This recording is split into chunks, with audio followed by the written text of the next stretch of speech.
ছোট ভাই আমার, বোন আমার, প্রতিজ্ঞা করো, বাপ মরবে, মা মরবে, ভূমিকম্প হবে, সিডর হবে, এই পৃথিবী লন্ড ভন্ড হয়ে যাবে, বেঁচে আছি মানি ফজরের 2 পড়তেই হবে।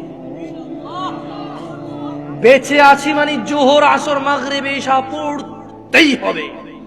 একটু আগে সিগারেট খেয়েছি, একটু পরে আজান হয়েছে, নামাজ পড়তে হবে।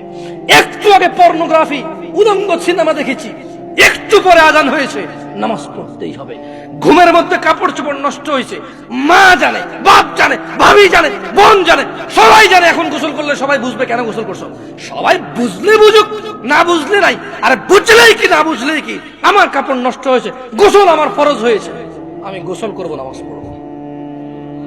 রাতে আমার ঘুম আসে নাই, বন্ধু বান্ধবের পাল্লায় পড়ে সারা রাত বসে বসে উলঙ্গ ছবি দেখেছি, যা অত্যন্ত ঘৃণিত এবং যা আমার জীবনকে তছনছ করে দেবে, যা আমার জীবনের বরকত নষ্ট করে দেবে, যা আমাকে লাঞ্ছিত অপমানিত করবে, এমন অপরাধে লিপ্ত ছিলাম। কারণ এই জানাবে বিচার যে করবে, যে জানার সাথে জড়িত, সে অপদস্থ হবেই হবে।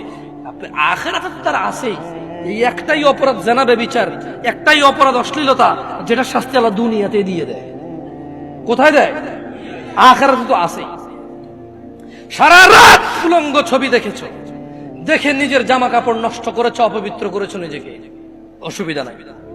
গুনাহ যা হওয়ার হয়ে গেছে, গুনাহ নিয়ে পড়ে থাকলে চলবে না। গুনাহ যা হওয়ার হয়ে গেছে, গুনাহ নিয়ে পড়ে থাকলে চলবে না।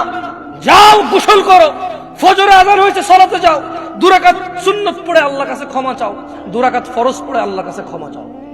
আর দেখবা না, প্রতিজ্ঞা করো, আবার দেখে ফেলেছো, অসুবিধা নাই, জোহর আযান হয়েছে, যাও মসজিদে, যাও গোসল করে 2 রাকাত নামাজ পড়ো, আল্লাহর কাছে ক্ষমা চাও, প্রতিজ্ঞা করো, আর দেখবা না।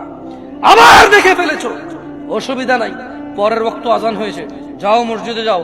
কারণ মনে রাখবা, সকল অপরাধ গুনাহ নামাজ যদি ছুটে যায় কুফরিয়া শিরকি হয়ে যাবে, ছাড়া যাবে না নামাজ। আমি কি বুঝাইতে পেরেছি? তোমরা কি, আমি যে জন্য আসছি, আমি কি তোমাদেরকে কোনো মেসেজ দিতে পারছি? পারছি তো? তাহলে এবার আমি বিদায় নেই। জাযাকুমুল্লাহ খায়র ওয়া আহসানাল জাযা। ওয়াসসালামু আলাইকুম ওয়া রাহমাতুল্লাহি ওয়া বারাকাতুহু।